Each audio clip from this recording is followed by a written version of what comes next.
Hey, it's Ethan Skolnick out here with Digital Adel in Las Vegas, Thomas and Mack Center. Actually, we're between Thomas and Mack Center and Cox Pavilion. This is where the games are played out here. Another day of Summer League. The Miami Heat played today at 4:30 local in the Cox Pavilion, the Little Arena, 7:30 Eastern. So you can check that one out on television. I believe it's on NBA TV.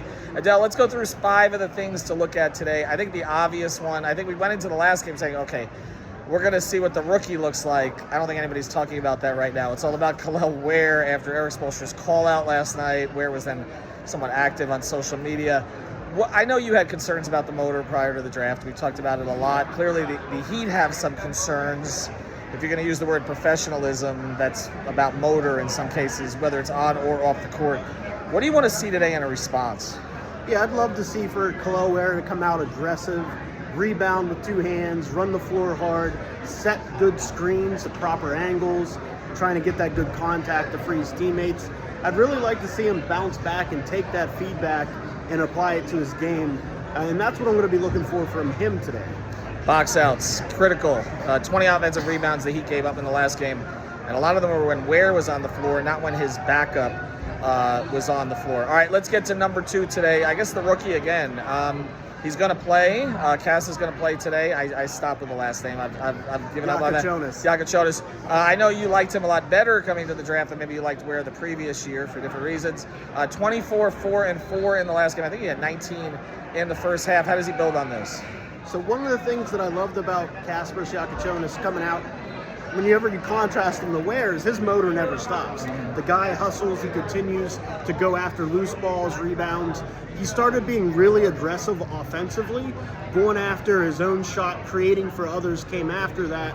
I want to see him build on that, stack days consistently where he can create his own shot and create for others, as well as all the other stuff that Spoelstra mentioned, his defensive disposition that was better than people thought, even though it showed up on his college tape, but also the little things like being a good teammate, organizing the offense, and being a leader out there on the floor at his young age. All right, so Keyshawn Johnson and Pelle Larsson have pretty much shown what we've expected out here, especially Larsson.